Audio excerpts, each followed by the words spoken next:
Olá, pessoal. Hoje é quinta-feira, 21 de agosto de 2025, e nossos amigos Richard D. Wolff e Michael Hudson estão de volta conosco.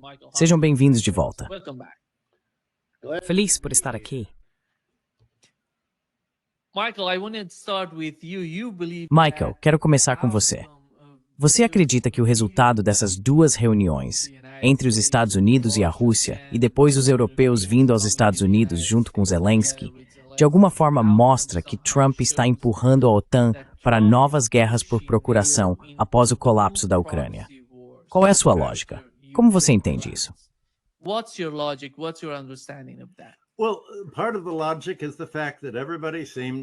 Bem, parte da lógica é o fato de que todos pareciam tão harmoniosos quando as reuniões em Washington terminaram. E a grande mídia disse: veja como a Europa capitulou diante dos Estados Unidos. Trump disse: quero paz na Ucrânia, paz com a Rússia. Basicamente, a posição de Trump é: esqueçam a Ucrânia. A guerra na Ucrânia acabou, sabemos o que vai acontecer, a Rússia vai assumir o controle.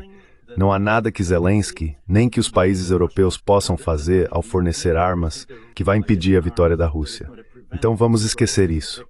Claro, apoiaremos Zelensky em tentar fazer com que suas tropas, aparentemente ele mesmo convocou o batalhão Azov, realmente vão para a linha de frente, lutem e sejam dizimados.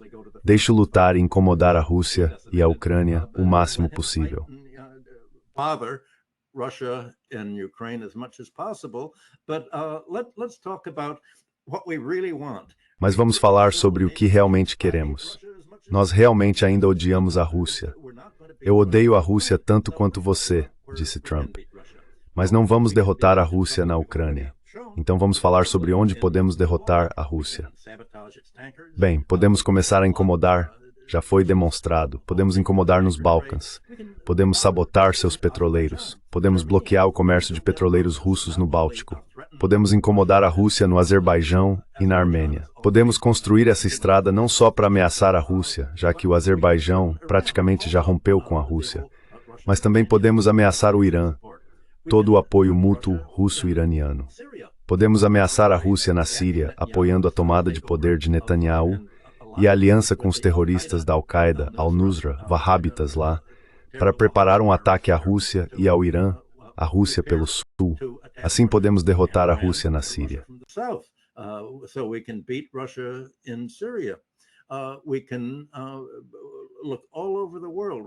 Podemos olhar ao redor do mundo em busca de lugares onde possamos desestabilizar não apenas a Rússia, mas também os BRICS. E é aí que temos a chance de realmente criar e abrir novas frentes contra a Rússia, fazendo com que ela lute em vários fronts. E acho que os europeus disseram: que alívio, pensamos que você queria paz. E acho que Trump disse: olha, esquece. O motivo de eu fazer tanto barulho sobre querer o prêmio da paz e ligar para o ex-chefe da OTAN, que agora é ministro das Finanças da Noruega, e perguntar: você acha que eu posso ganhar o prêmio da paz?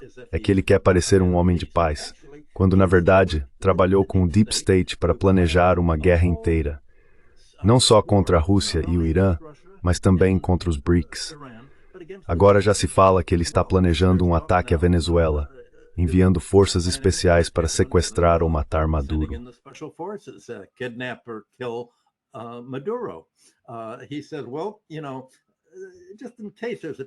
Ele disse: bem, você sabe, caso haja uma chance de ganhar o prêmio da paz, o que você precisa fazer para ganhá-lo?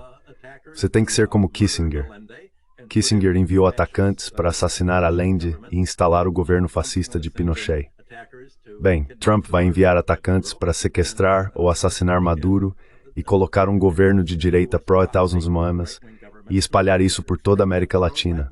Você já está vendo as eleições bolivianas se movendo para a direita. Acho que Trump planejou seguir os neoconservadores da CIA, da Agência de Segurança Nacional e dos militares à risca, mas ele quer, de certa forma, impedir que o resto do mundo perceba que realmente precisamos nos organizar e que isso vai ser mesmo uma guerra.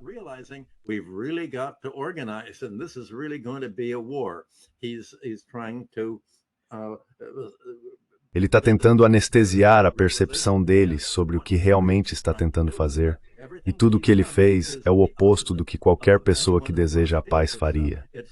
Ele está tentando preparar o caso mais forte possível para o que ele vê como a batalha final.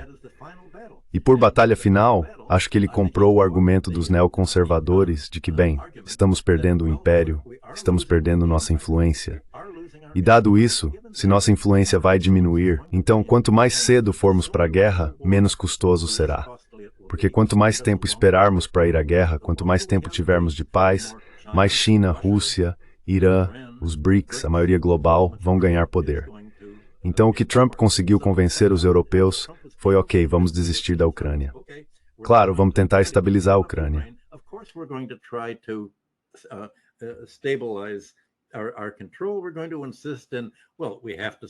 Nosso controle, vamos insistir. Bem, temos que apoiar a segurança da Ucrânia. Mas o que significa segurança para os Estados Unidos? Significa a capacidade de controlar totalmente um governo fantoche. Se você não controla um governo fantoche, sente-se inseguro. Se não tem o poder de destruí-lo, sente-se inseguro, assim como Netanyahu se sente inseguro se não puder exterminar os palestinos. Para os Estados Unidos e Zelensky, a Ucrânia de língua russa é a Gaza da Ucrânia. É exatamente o mesmo sentimento de ódio que ele tentou incitar lá. E pode-se dizer que ele tem essa mesma postura antagônica, é quase uma luta religiosa, de apoiar os valores americanos e a autocracia, a capacidade de controlar o resto do mundo. Esta é a última vez que há qualquer chance de fazer isso.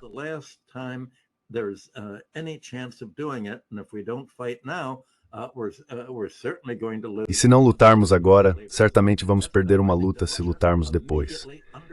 Acho que a Rússia entendeu isso imediatamente há 2 dias, quando disse que bombardeou as refinarias de petróleo e instalações de exportação de Odessa. Essas eram as instalações de exportação pertencentes ao Azerbaijão para exportar petróleo azeri para o resto do mundo. Acho que isso representava talvez 25% do comércio exterior do Azerbaijão. Então a Rússia percebeu isso imediatamente, e o fato de agora estar focando em lutar contra o Azerbaijão, não sei o que vai fazer na Síria. Acho que os russos e os americanos entendem o que está acontecendo.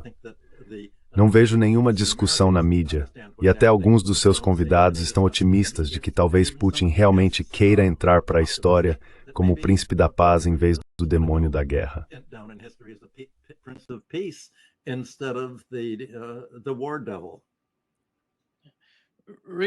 Richard, passando para você, aqui está o que Scott Ritter disse sobre o caso da Ucrânia.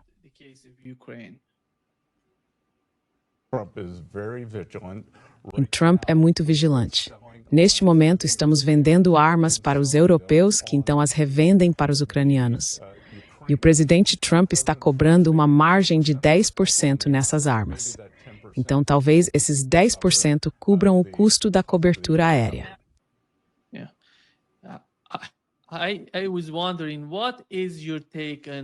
Eu estava me perguntando, qual é a sua opinião sobre as 2 reuniões que tivemos? Primeiro na Rússia, depois nos Estados Unidos, com a presença dos europeus. É de certa forma impressionante. Não sei se você viu as fotos que tivemos da Rússia. Washington, aqui você vê Donald Trump. Não sei se você se lembra, Richard, daquelas fotos de 2016 ou 2017, em que Donald Trump estava sentado à mesa e todos estavam acima dele, tentando de alguma forma atacá-lo ou falar com ele. Mas essa foto é totalmente diferente. Ela mostra como os líderes europeus estão, de certa forma, tão desesperados em sua postura em relação ao presidente dos Estados Unidos. O que está acontecendo? Qual é a sua opinião sobre o que aconteceu, Richard?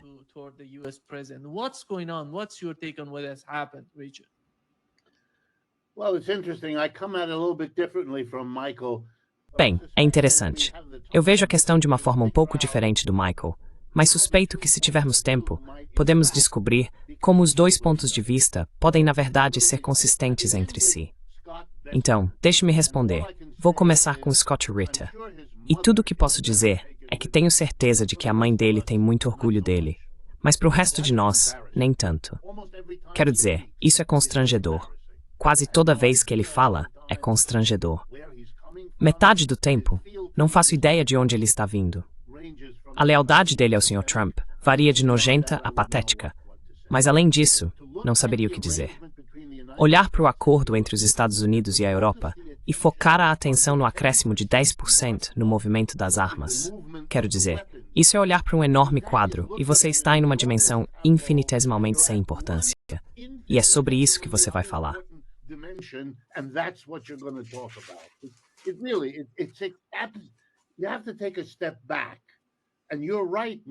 Você precisa dar um passo atrás. E você está certo, Nima. Está certo em observar a diferença na postura dos europeus em relação ao Sr. Trump. Então, e agora? Porque isso também é importante. O que importa aqui é a subordinação da Europa. Este é o fim da Europa agora. 500 anos desde o Renascimento, quando a Europa pôde ser o centro do mundo, por meio de sua dominação colonial sobre o restante do mundo, por meio de seu desenvolvimento inicial do capitalismo, por meio de seu período inicial de industrialização, quando se podia dizer que ela estava na liderança, de certa forma. E talvez não fosse a única parte do mundo naquela época. Não sei muito sobre o que estava acontecendo na China há tantos séculos, etc. Mas para grande parte do mundo, esse era o poder, o centro, a riqueza. E agora olhe para ela.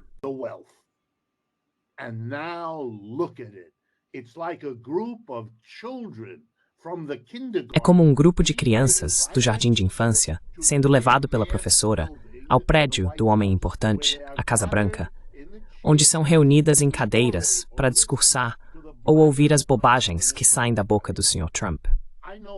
Quero dizer, eu sei o que eles realmente pensam dele, porque já disseram isso em várias entrevistas em seus próprios países. Eu acompanho alguns desses na França e na Alemanha. Sei o que líderes, inclusive alguns que estavam sentados ali, já disseram sobre ele. E lá estão eles, como filhotes. Para mim, historicamente, isso é o mais importante.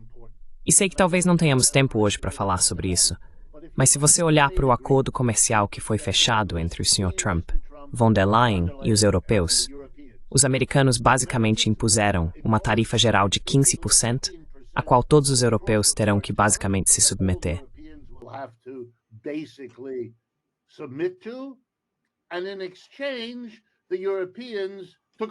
Em troca, os europeus eliminaram as tarifas que tinham, de modo que os Estados Unidos têm praticamente carta branca. Aliás, isso não é suficiente para alcançar muita coisa em termos econômicos, certamente não no curto prazo, mas é suficiente para mostrar que o país colonial se tornou a colônia, e a colônia se tornou o colonizador. A Grã-Bretanha e a Europa agora são jogadores secundários em um jogo orquestrado pelo Sr. Trump e pelos Estados Unidos. E a ironia de tudo isso é que os Estados Unidos estão fazendo isso, como Michael corretamente diz, porque o império está em declínio. Eles não querem gastar o dinheiro. Querem tirar vantagem daqueles que controlam para impor a eles os custos de um império decadente. Eles têm que se comprometer a investir nos Estados Unidos.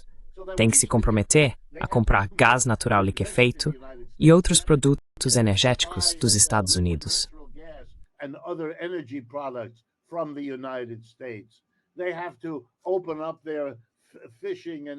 Eles têm que abrir seus setores de pesca e agricultura para produtos americanos, que são negócios importantes, e assim por diante. E isso é maravilhoso. Você tem que fazer todas essas coisas porque estamos ficando sem dinheiro. E a ironia é que é isso que o Sr. Bessent, ele sabe disso. Ele meio que entende isso. E para alguém como ele, isso é uma conquista.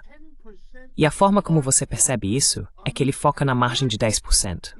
O quê? Só uma pessoa que faz as contas nos mínimos detalhes colocaria obstáculos nisso. Eu considero isso, na história da Europa, uma humilhação. E eu acredito, e sei que minha crença é em parte baseada na esperança. Eu entendo isso. Mas claro, deixe-me lembrar a todos que isso também é verdade para todo mundo. Só estou admitindo.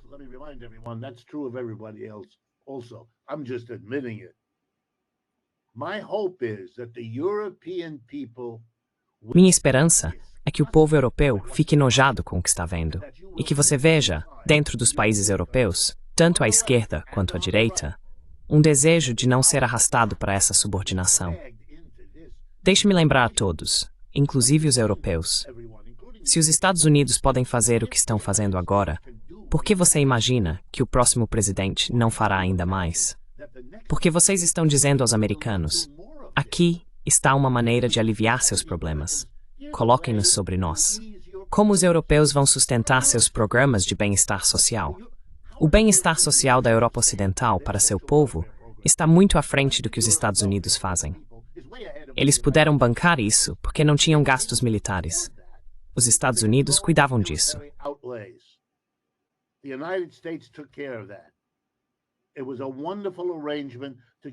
Foi um arranjo maravilhoso para dar um impulso keynesiano militar aos Estados Unidos, que precisavam disso, já que nunca saímos realmente da Grande Depressão.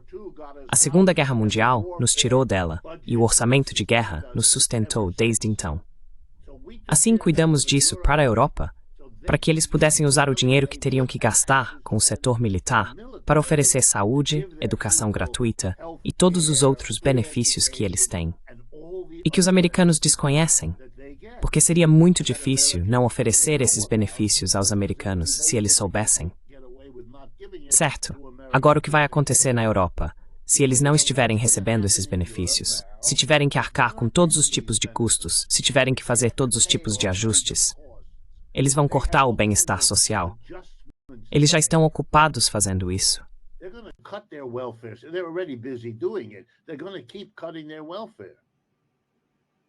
Eles vão continuar cortando o bem-estar social deles. Bem, aqui estão duas coisas.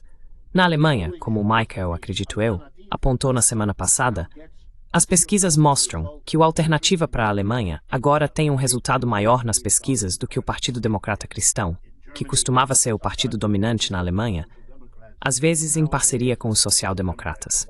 Mas hoje em dia, os social-democratas praticamente colapsaram. A alternativa, que é a direita, diz não queremos estar nessa posição. Na França, é a esquerda. A direita está lá e tem importância, mas é a esquerda onde as coisas estão acontecendo. A esquerda é a maior facção no parlamento, e eles acabaram de declarar, e estou acompanhando isso bem de perto, Blockstut, que significa vamos bloquear tudo em inglês. Esse é o slogan.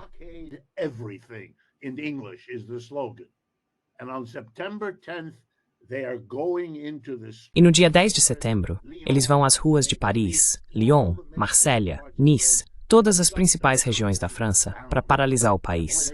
E olha, eles já mostraram com seus coletes amarelos, já mostraram com sua história que remonta à Revolução Francesa.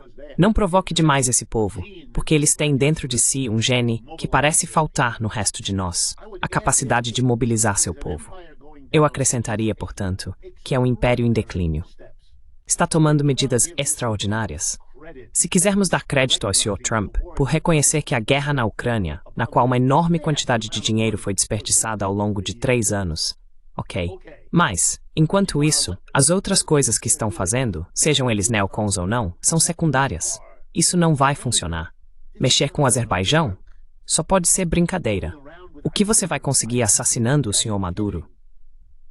What are you going to accomplish by murdering Mr. Maduro?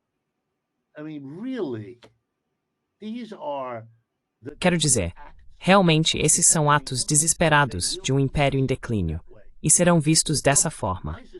Olha, eu suspeito, essa é só a minha opinião, que muito do barulho sobre o Azerbaijão, e o Michael está certo em prestar atenção nisso, ou na Síria, ou na Venezuela, ou se eles voltarem a fazer barulho sobre Taiwan quando a questão da Ucrânia for deixada de lado, esses são de fato golpes típicos de Washington.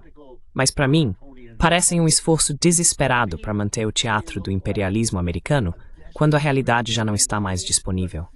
O problema deles, que eles sabem, é a China e os BRICS. Esses lugares estão crescendo muito mais rápido do que os Estados Unidos. Eles cresceram mais rápido durante toda a guerra na Ucrânia.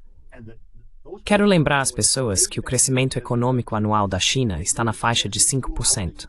O crescimento americano, por ano, é metade disso, se tanto. American growth per year, half that, if that. And India is even faster. Russia grew faster. E a Índia está crescendo ainda mais rápido. A Rússia cresceu mais rápido durante a guerra do que vinha crescendo antes. Cresceu mais rápido do que qualquer país europeu, incluindo os Estados Unidos. Vocês estão perdendo em todas as frentes. E grande parte desses esforços, na verdade eu diria que a própria guerra na Ucrânia, é uma demonstração de que eles não conseguem fazer isso. E acho que essa é uma crise para a Europa, que não estamos reconhecendo. Todas aquelas pessoas sentadas ao redor da mesa que você acabou de nos mostrar com o Sr. Trump no Salão Oval, esses são os líderes que nasceram, construíram toda a sua carreira como aliados dos Estados Unidos. aliados subordinados, aqueles que foram derrotados na Segunda Guerra Mundial, saíram dela arruinados se estavam do lado vencedor, arruinados se estavam do lado perdedor. Ruined if they were on the losing side. The United States is the dominant and they're going. Os Estados Unidos são a potência dominante e eles vão reconstruir a Europa como se tudo estivesse acabado para eles. São pessoas desesperadas, desesperadas em relação às suas próprias carreiras, desesperadas em relação à sua própria visão de mundo. Apostaram no cavalo errado e agora é tarde demais para desistir. Então vão continuar montando nele enquanto ele aguentar. Eles vão continuar a guerra na Ucrânia para sempre, se for preciso. Olhe para eles, é assim que falam. Eles não enxergam derrota. A Rússia continua avançando, X quilômetros para o oeste, eles não veem isso. É uma demonstração extraordinária de fraqueza, e o teatro em torno disso não deveria obscurecer esse fato.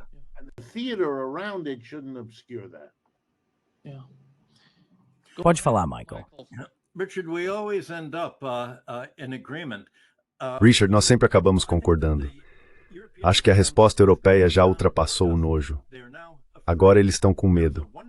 Há um editorial maravilhoso no Financial Times de hoje, um artigo de opinião da professora Schock, dizendo que a nova arena, a mais importante entre os Estados Unidos e a Europa, e na verdade o resto do mundo, tem a ver com inteligência artificial.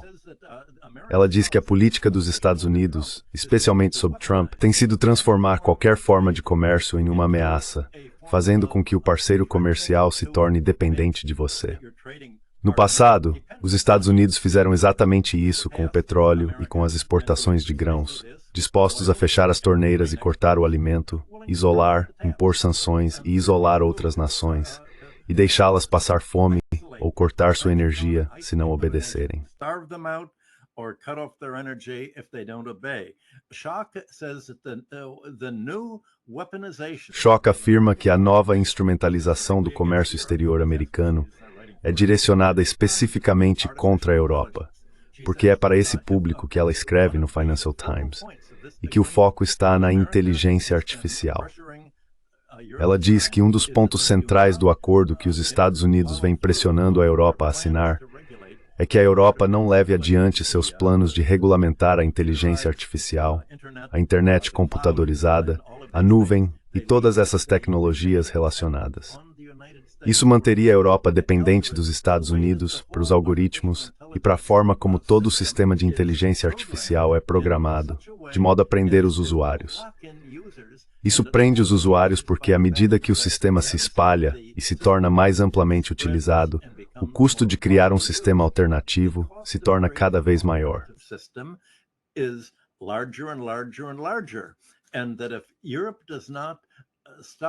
E que se a Europa não impedir agora a dominação americana da IA e não tentar afirmar sua própria capacidade em IA, na fabricação de chips e em todas essas áreas, basicamente na forma como o sistema de inteligência artificial é estruturado, o sistema lógico dele, então ficará presa a isso.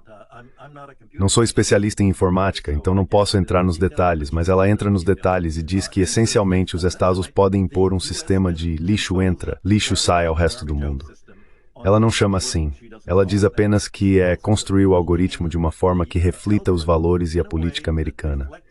E nesse processo ela afirma que Trump está transformando os Estados Unidos em uma autocracia, não uma democracia, e que seu modo de controle sobre a Europa está na nova indústria em crescimento.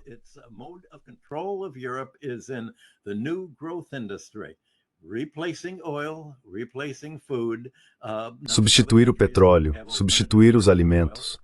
Agora que outros países têm fontes alternativas de petróleo e estão produzindo sua própria comida, a única coisa que está em disputa é a inteligência artificial. E eu acho que são as chamadas 7 magníficas ações de IA que têm representado 80% do aumento do valor das bolsas de valores nos Estados Unidos. Esse campo econômico é muito importante. Além disso, você levanta um ponto importante. E quanto à oposição na Europa? Bem, vamos imaginar voltar à reunião de segunda-feira.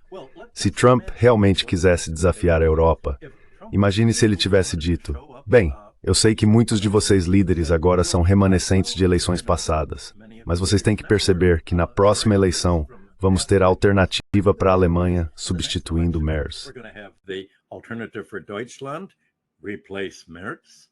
We're going to have the French left, replace Macron. Vamos ter a esquerda francesa substituindo Macron. One would expect, E na Inglaterra, seria de se esperar que Starmer e o colapsante Partido Trabalhista fossem substituídos ou por Corbyn, à esquerda, ou por uma aliança entre Corbyn e o Partido Nacionalista, o líder do Brexit, por lá. Ele teria feito todos eles dizerem: vamos nos reunir e ver o que cada um tem a oferecer. E esses outros grupos estariam todos dizendo: somos contra a guerra com a Rússia, somos contra a guerra na Ucrânia. Mas Trump não fez isso. E isso porque eles também seriam contra a exigência dele de sim, eu vou junto com você. his requirement to say, yes, I'll go along with you, we'll expand the Cold War, we'll fight Russia, but you have to... Vamos expandir a Guerra Fria, vamos lutar contra a Rússia, mas vocês precisam seguir nossa liderança nesse setor de crescimento econômico, a inteligência artificial. E há um editorial excelente sobre tudo isso, dizendo que ao transformar a tecnologia em arma, ao transformar em arma qualquer área do comércio exterior em que os Estados Unidos possam estabelecer dependência de outros países, isso indica uma política de impedir que outros países criem uma alternativa. E essa é a definição americana de segurança. Segurança é impedir que outros países tenham uma alternativa. Assim eles podem se sentir seguros. Então é isso que eles querem dizer com segurança para a Ucrânia.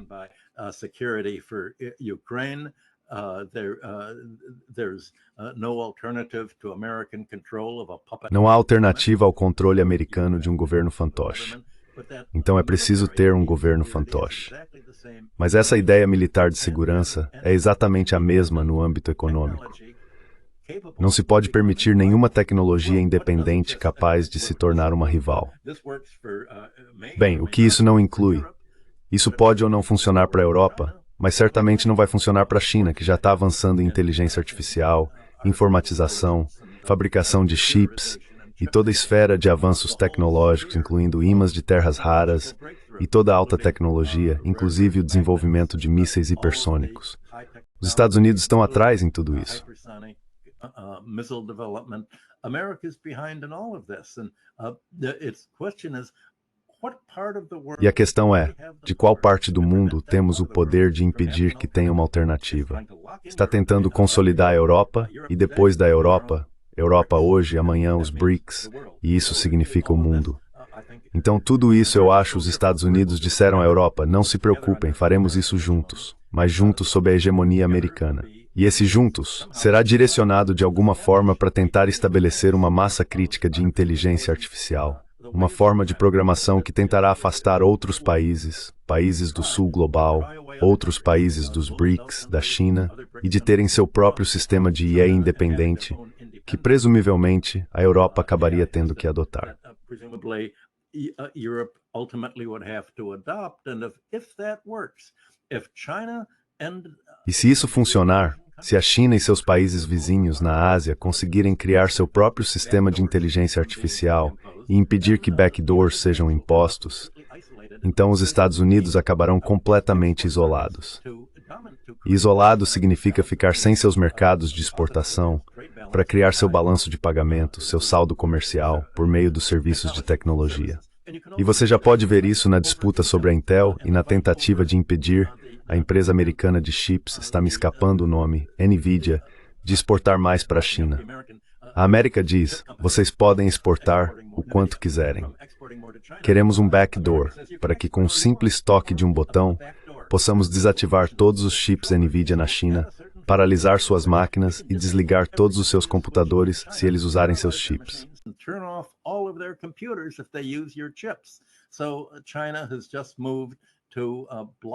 Então a China acabou de tomar medidas para bloquear a exportação de chips da NVIDIA até que possa se proteger, para garantir que não haja nenhuma porta dos fundos. Mas como fazer isso? Leva muito tempo para analisar os milhões de comandos embutidos no chip. Então como saber se eles não colocaram um geolocalizador e um interruptor que pode permitir paralisar a China? Muito parecido com o que a Alemanha fez ao sabotar as refinarias nas centrífugas iranianas e explodir todas elas ao inserir um controle secreto ali. É isso que os Estados Unidos querem fazer com a IA para o resto do mundo. E isso ficou tão evidente que eles insistiram nisso. Insistiram em fazer isso com o Reino Unido e também com a Europa continental. Esse cemitério em Arthur Gerlujayer validator von Frontenar militar ardendes.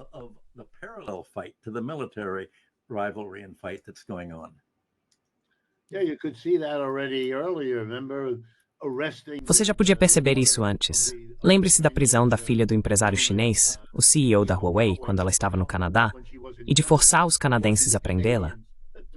Quero dizer, houve uma ansiedade histérica sobre o que você acabou de dizer, que os chineses já tinham capacidade, naquela época, e isso já faz muitos anos, de realizar esse tipo de guerra.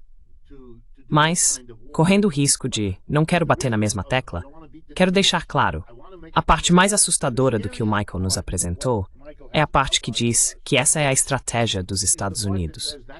Mas então, a parte realmente crucial é que essa estratégia está sendo frustrada por uma estratégia equivalente e oposta da China e dos BRICS. Ok, isso significa que os Estados Unidos enfrentam uma situação em que ou precisam agir militarmente agora, ou correm o risco de perder essa disputa.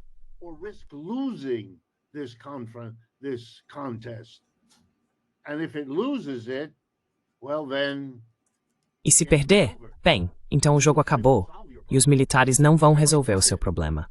Mas eles podem tentar. E você sabe, a ironia aí é que isso então dá à esquerda americana a sua oportunidade.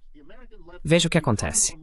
A esquerda americana se torna um movimento, claro, ainda não é, para dizer o mínimo, mas se torna um movimento que diz que o melhor para os Estados Unidos não é uma confrontação com a China, que nos custa demais em termos de perda de qualidade de vida nesse país, dado o risco de que vamos perder, que a China é simplesmente grande demais. E com os BRICS, é ridículo o quanto eles são maiores. E esse tamanho, no fim das contas, vai nos sobrepujar. Portanto, pare agora, mude a política, negocie um acordo de convivência com a China como alternativa à confrontação.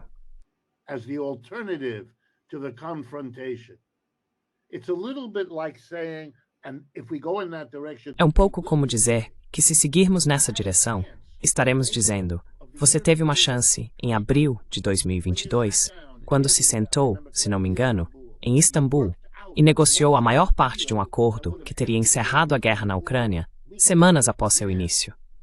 Você teria conseguido um acordo muito melhor para a Ucrânia, muito melhor do que o que vai conseguir agora. Você perdeu essa chance. Agora você está embarcando, isso vira um mantra, você está embarcando na mesma proposta perdedora na sua disputa com a China, só que será mais longa, mais cara e com riscos ainda maiores do que antes.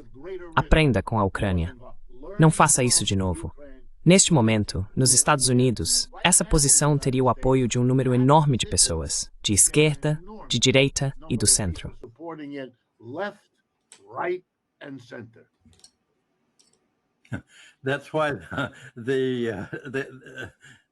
É por isso que eles estão tentando garantir que as eleições ainda possam ser financiadas.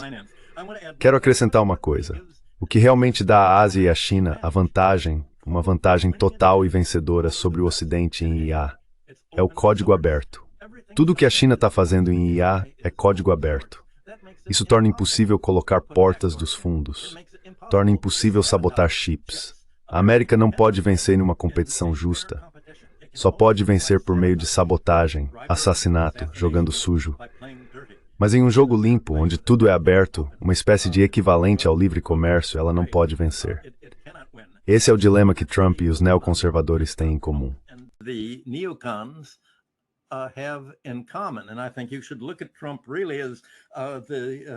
eu acho que você deve enxergar o Trump realmente como o líder neoconservador de tudo isso, porque ele está disposto a fazer explicitamente o que outros neoconservadores nunca imaginaram que poderiam fazer impunemente.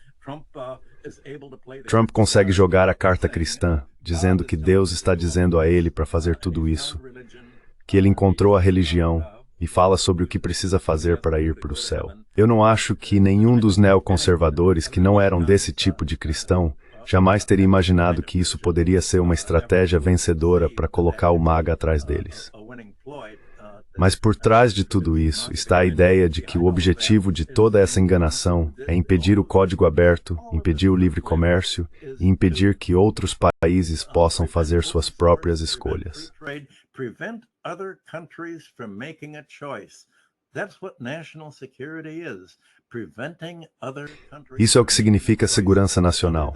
Impedir que outros países façam uma escolha diferente de se subordinar aos Estados Unidos e sacrificar seu próprio crescimento para pagar suas dívidas externas aos Estados Unidos, depender dos Estados Unidos para apoio militar, prender seus sistemas de armamentos militares, sua força aérea, seus navios, aviões, navios e armas americanos, que exigem peças de reposição e manutenção contínua pelos Estados Unidos.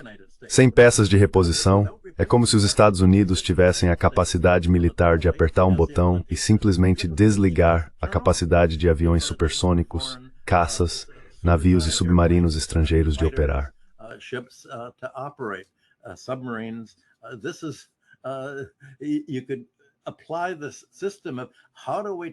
Você poderia aplicar esse sistema de como desligar e desabilitar outros países em toda a linha. A maioria global pensa, como podemos fornecer meios tecnológicos para elevar o padrão de vida do resto do mundo? A América diz, como podemos sabotar esse efeito? Isso é tudo o que eles podem fazer para atrasar o declínio do controle americano. Eles não podem impedir isso. No final, só podem atrasar. E é só por isso que estão jogando. É um jogo de curto prazo, mas é esse jogo de curto prazo que está no centro da política e dos mercados financeiros.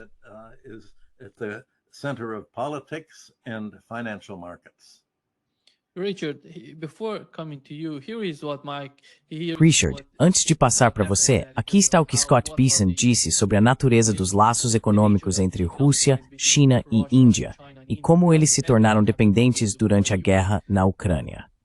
Trump is very vigilant. Right now, we are. History, though, Becky, and China importing it. A história, porém, Becky, e o fato de a China importar isso é subótimo. Mas se você voltar e olhar antes de 2022, antes da invasão, 13% do petróleo da China já vinha da Rússia. Agora são 16%. Então a China tem uma fonte diversificada para seu petróleo. Se você olhar agora, acredito que a Índia tinha menos de 1% do seu petróleo vindo da Rússia, e agora acredito que está em 42%. Então a Índia está apenas lucrando ou revendendo. Eles já fizeram 16 bilhões em lucros excedentes, algumas das famílias mais ricas da Índia.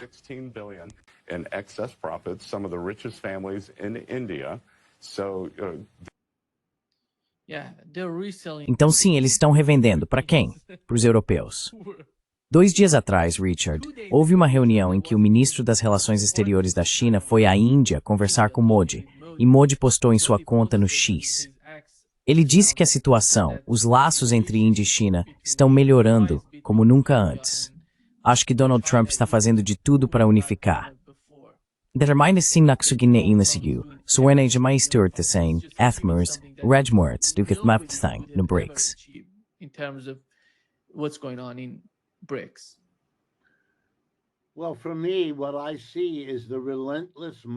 Bem, para mim, o que vejo é o avanço implacável do declínio do Império Americano. É do interesse da Índia conseguir petróleo com desconto, porque os russos oferecem um preço muito bom. Eles estão apenas fazendo negócios. Os russos não podem vender petróleo e gás na Europa. Essa foi uma decisão europeia e americana. Fechar o mercado, colocar a Rússia de joelhos, ao privá-la de seus mercados de exportação. Os russos recorreram aos indianos, com quem já tinham relações comerciais e militares de longa data, e ofereceram um preço inacreditável. E claro, os indianos, o que você esperava?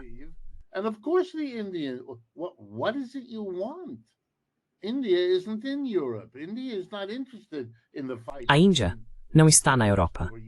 A Índia não está interessada na luta entre o Oriente e o Ocidente, por causa da Ucrânia. A Índia está interessada em desenvolver sua economia, que é a principal demanda do povo ao governo. E conseguir energia barata da Rússia é uma forma de fazer isso. Lembro de ouvir o muito competente ministro das Relações Exteriores da Índia. Ele era muito, muito bom. Olhando incrédulo para o jornalista que lhe perguntava por que a Índia está comprando petróleo da Rússia. Ele disse, você sabe a resposta. Por que a Alemanha comprou petróleo da Rússia? Por que a Europa comprou petróleo? O que você está nos perguntando? Why did Europe buy oil? What are you asking us? You want us to take sides in a war. Vocês querem que tomemos partido em uma guerra com a qual não temos nada a ver. We're not Bem, required to não somos obrigados a tomar partido em uma guerra com a qual não temos nada a ver. You don't take. Vocês também não tomam partido em guerras no seu país com as quais não tem nada a ver. What is this? Então, qual é a questão? Não há respostas para essas perguntas. E não há respostas porque o que está acontecendo, e acho que é por isso que China e Índia estão descobrindo que têm muitos interesses em comum. Sempre tiveram, certo? A Índia foi uma colônia. A China nunca foi, mas quase foi. E por isso tem muito em comum. A Grã-Bretanha tem sido para ambas. Britain has been a problem for both of them. They all know that, etc., etc., etc. Todos eles sabem disso, etc., etc., etc. E todos sabem que estariam em melhor situação se fossem menos dependentes do Ocidente e mais dependentes de outros, como uns dos outros.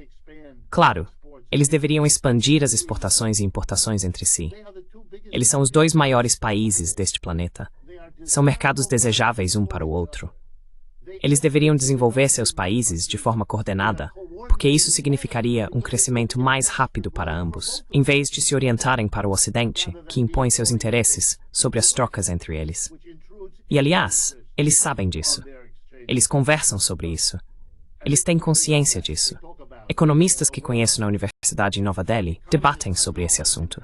University in New Delhi, they have debates about this.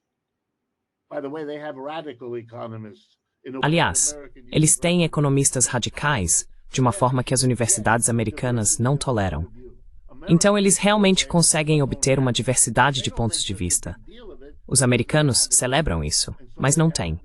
Eles não fazem tanto alarde porque já possuem essa diversidade. E assim conseguem construir a partir de perspectivas diversas, muitas das quais concordam, à esquerda, à direita e ao centro, que, é claro, a relação deles com a China precisa se desenvolver. E a energia barata da Rússia facilita isso.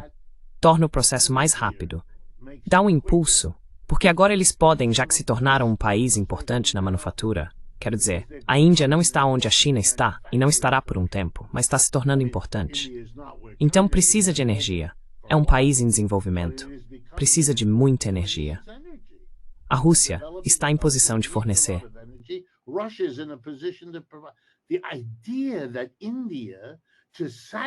A ideia de que a Índia, para satisfazer a Grã-Bretanha e o Ocidente, sacrificaria seu próprio crescimento e desenvolvimento é absurda. O fato de isso sequer passar pela cabeça de um jornalista só mostra o quão perdidos esses jornalistas estão em seu país de origem e na mentalidade colonial. Claro, o Sr. Besson, ele não sabe nem soletrar colônia, então não vai considerar isso em seu raciocínio. Ele vai olhar para números e pensar: nossa, a Índia está ganhando muito dinheiro. Veja de novo. Ele ficou fascinado com a margem de 10% na venda de armas. Agora está fascinado com o fato de que o petróleo russo com desconto está enriquecendo famílias na Índia. É claro que está. Mas, novamente, essa é a dimensão menos importante. Mas para o Sr. Besson, é sobre isso que ele quer falar nos 30 segundos que tem na televisão nacional. Estamos falando aqui de um verdadeiro anão mental.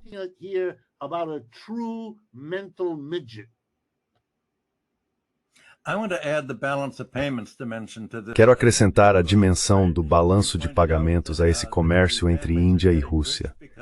Você apontou que as famílias estão ficando mais ricas porque o petróleo russo é mais barato para a Índia do que o petróleo estrangeiro. Mas o aspecto mais importante disso é que os pagamentos são denominados em suas próprias moedas. O resultado é que a Rússia acumulou um volume muito grande de moeda indiana, provavelmente mais do que precisa. Mas ainda assim está disposta a fazer isso para estabelecer o princípio de negociar em suas próprias moedas em vez de em dólares. Bem, isso se espalhou por todo o mundo.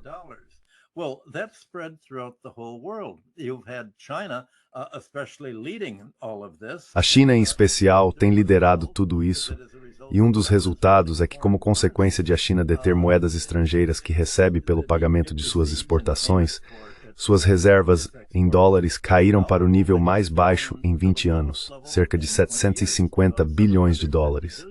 Ou seja, está reduzindo suas reservas em dólar. Agora imagine o que aconteceria se os Estados Unidos realmente atacassem a Venezuela. Isso seria um sinal de que este é o primeiro passo. Hoje, Venezuela, amanhã, os BRICS. Dá para imaginar os países dos BRICS acelerando sua fuga do dólar. Eles diriam, bem, como foi que os Estados Unidos começaram toda essa guerra com a Venezuela? Confiscaram os investimentos da Venezuela nos Estados Unidos, mantidos pelo governo, pela empresa de petróleo, na distribuição de petróleo que ela tinha aqui.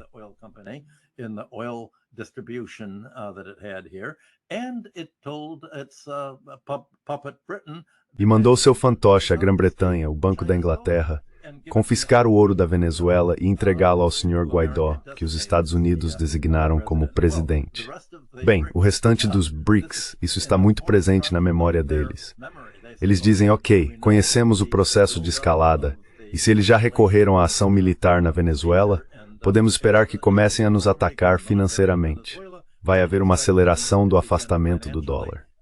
Bem, Trump está satisfeito com isso, porque acha que o valor mais baixo do dólar vai ajudar na industrialização americana. Mas isso não vai acontecer. Mas acho que isso é basicamente a chave de tudo isso. E junto com isso, quero destacar, já que estamos falando sobre o balanço de pagamentos, assunto sobre o qual sempre acabo falando.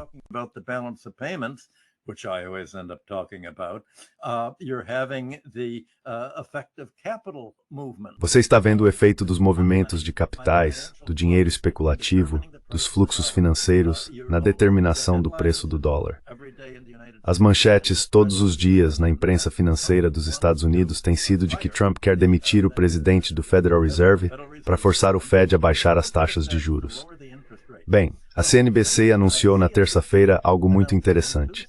Trump investiu 100 milhões de dólares do próprio bolso na compra de títulos municipais e títulos corporativos. Ele comprou esses títulos que oferecem taxas de juros relativamente altas. E se ele conseguir substituir o chefe do Fed ou pressioná-lo a reduzir as taxas de juros, isso vai gerar um enorme ganho de capital para Trump. Isso pode dobrar os 100 milhões para 200 milhões de dólares.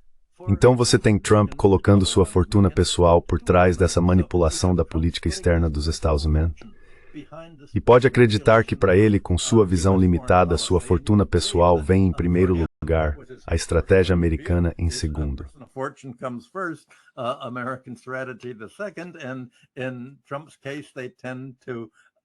E no caso de Trump, tudo isso tende a convergir. Então você tem uma guerra financeira americana contra o resto do mundo, dizendo, vamos desvalorizar o dólar.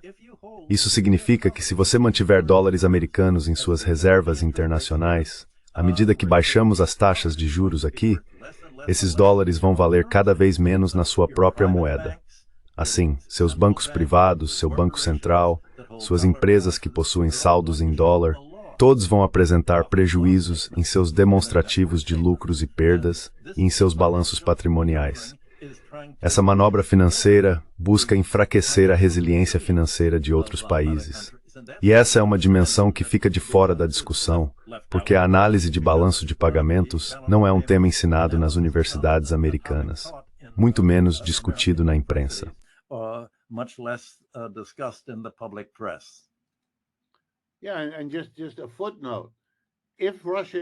Sim, e só uma observação. Se a Rússia está acumulando moeda indiana com as exportações de petróleo para a Índia, bem, há uma coisa que você pode ter certeza de que o Banco Central russo está analisando. Seria interessante usar essas rúpias para estimular a produção na Índia de bens que a Rússia, de outra forma, teria que produzir ela mesma, ou pior ainda, teria que importar da Europa Ocidental ou dos Estados Unidos. Eles não vão precisar, podem contar com a Índia. Em outras palavras, isso permite que os BRICS se ajudem, abrindo canais para a movimentação de moedas entre eles. Assim, as rúpias vão para a Rússia pelo petróleo e depois voltam da Rússia para a Índia em forma de exportações. Ou talvez não.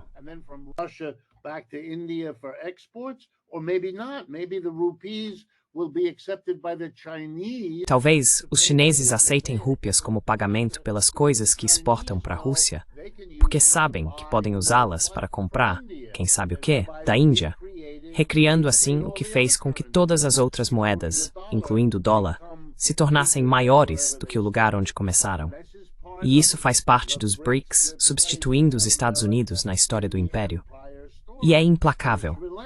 E é muito mais poderoso do que qualquer coisa que possam fazer no Azerbaijão, na Venezuela ou na Síria.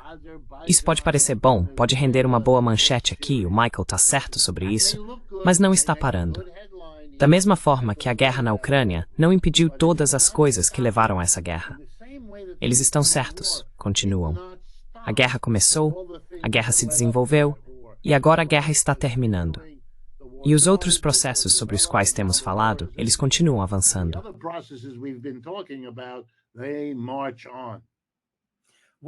Maravilha, Richard.